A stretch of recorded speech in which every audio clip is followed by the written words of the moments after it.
Hi everyone, in this video we are going to be looking at the lesson called Counting Money with Dollars on pages 136 to 137 in your Jump Math book. So if you'd like to get your Jump Math book and turn to page 136, you can work along with me. All right, let's get started. So today we're going to be looking at three different Canadian dollars. The first is the loonie, the second is the toonie, and the third is the $5 bill. We don't have a coin for that yet.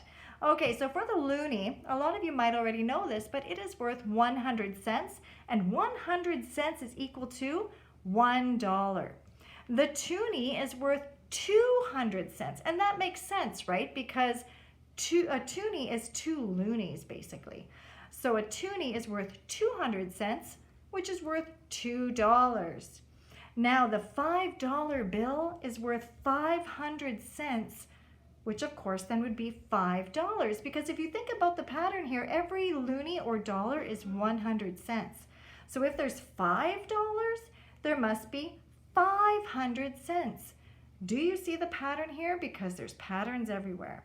All right, so let's take a look at that conversion between dollars and cents. So if I have, say, $4, how many cents would I have? Keep in mind that every dollar is 100 cents. $4 must be, did you say 400 cents? Because if you did, you're right. I bet you had that right answer. Now let's keep that same pattern going. Every dollar is 100 cents. So $8 must be, did you say 800 cents? Because if you did, you're exactly right. $6 must be what? Let's count by hundreds 6 times. 100, 200, 300, 400, 500, 600. There we go. $6 is worth 600 cents. Now can we do that opposite? What if I had 900 cents? How many dollars would I have? Keep in mind, every 100 is worth $1. So if I have 900, there's your clue. If I have 900, how many dollars do I have? Did you say $9? Because you are right. I bet you know that one very quickly at this point. 300 cents must be how many dollars? Did you say $3? Because you are exactly right. Now I want to point out something really important to you here. When you write cents, the cent symbol goes after the amount of cents that you have, the total amount of cents that you have. That's important. When you write the dollar symbol, it goes before the dollar amount. Okay, so keep that in mind when you are writing your totals. Cent symbols go after, dollar symbols go before. Now, let's take a look at the next part of the lesson when it talks about how to say a total when there's both dollars and cents. Let's take a look at the example, and I think I've got this one right from your Jump Math book. So how do we say if we have one loonie, a quarter, and a dime? Well, we have to separate the dollars from the cents. That's the dividing line right there. I'm just going to draw a line for you. I only have this many dollars, and I have this many cents. So anything that is a quarter or less will be your cents. Anything that is a loonie or more is going to be your dollars. So I have $1.35. That's how I say it. We don't often see it written long like this, but that's how we say it. And so we could say it also like this: $1 with the dollar symbol in front and 35 cents with the cent symbol at the end. Okay, that's how we say it. So if I had $3.45, how would I draw that? Again, we're separating the dollars from the cents. So I'm going to start with the largest dollar that I can. $5 would be too high, so I'm not going to go there. Can I go for a toonie? Will a toonie fit within $3? Yes, it does. So I'm just going to draw a circle like we've done in previous lessons and draw a toonie, okay? Have I reached $3 yet? No, I haven't. So what do I need? If I add another toonie, I'm going to go too high. I'm not going to do that. That'll give me $4. So what do I need to add? Go down to your next highest coin, or dollar in this case, also a coin. $1. So 2, 3. There it is. There's my $3. My dollars are complete. So now I'm going to look at my cents. 45 cents. I can't use a loonie because my dollars are done. My next highest coin is a quarter. Can I use a quarter to make 45 cents? You bet I can. So I'm going to just draw a circle with a 25 cents like we've done in previous lessons. If I add another quarter, that's going to be too high, 50 cents. I have to go to my next highest coin, which is a dime. 25, 35, and I bet I can keep going with that. 45. 2, $3, and 25, 35, 45 cents. There, I've drawn $3.45. Let's take a look at $2.65. So for my $2, what coin can I use to make $2? Well, did you say a toonie? I know you did. Good job. All right, so my dollars is done already because one toonie took care of the whole thing. Now I have to make my cents, and that starts with quarters. Can I use a quarter to make 65 cents? Absolutely. So I'm just going to draw 1 quarter so far. If I add another quarter, will that fit within 65 cents? 25, 50. It sure does. Now I'm at 50 cents. If I add another quarter, I'm at 75 cents. Too high. So I have to go down to my next highest coin, which is a dime. So I'm going to draw a dime. 25, 50, 60. Can't add another dime. That's going to put me at 70. So I have to go down to a nickel. Let's see if that adds up. $2 and 25, 50, 65 cents. And we did it. Okay, let's take a look at the last one that we're going to draw, $1.80. What coin can I use to draw $1? Can't be a toonie. Must be a loonie.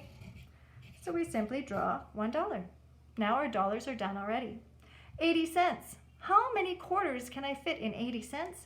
Quite a few. 25, 50, 75. Oh, I can't keep counting by quarters, can I? So I go to my next highest coin. I'm at 75 cents. If I add a dime, that's 85 cents. Too high. So I'm going to go down to my next highest coin, which is a nickel. 25, 50, 75, 80. And there it is. All right. So that's how you do that section. And I think I was referring to question number 4 for that one. All right, on page 136. Now let's do the opposite, because at the top of page 137, they're going to give you a series of coins, and you're going to have to write what looks like this. How many dollars and how many cents? They even structure it for you. So in your book, it's going to look like this. The dollar symbol, an amount, and a line, and the cent symbol. Remember what I said earlier, dollar symbol goes in front, cent symbol goes at the end. All right, let's talk about this. How many dollars do we have in this collection of coins? These, I'm just going to draw a line between them even. These are my dollar coins. These are not. So I know that this is going to tell me how many dollars I have. 2, 3. Oh, there it is already. $3.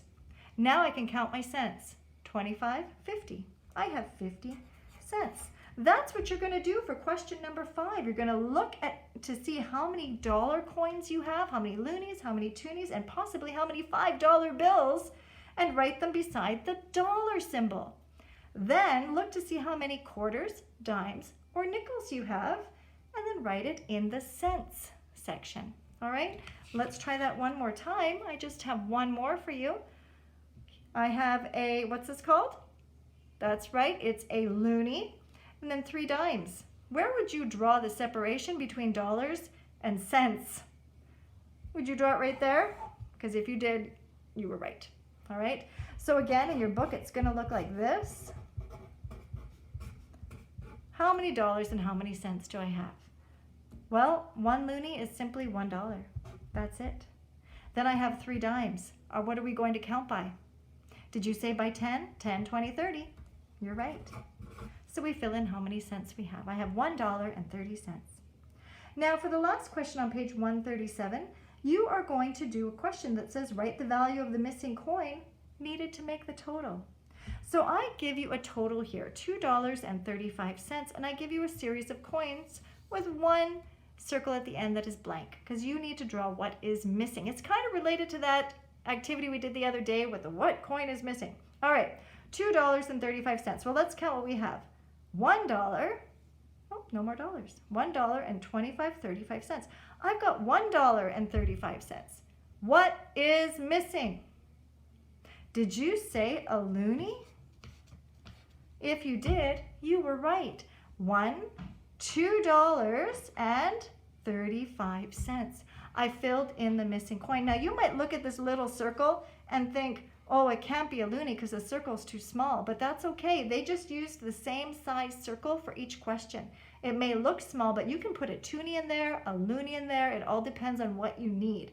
A quarter, 25 cents, 10, 5, it doesn't matter.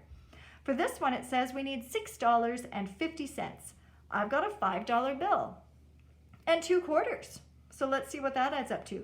$5, and that's where the separation is between dollars and coin, $5.50. What would you say is missing in this question? Well, what's the difference between $5.50 and $6.50? Did you say it's $1? Because if you did, you're right. And that's all I'm going to ask you to do today, everybody. Pages 136 to 137, do questions 1 to 6. And we'll finish the second portion of that lesson the next day.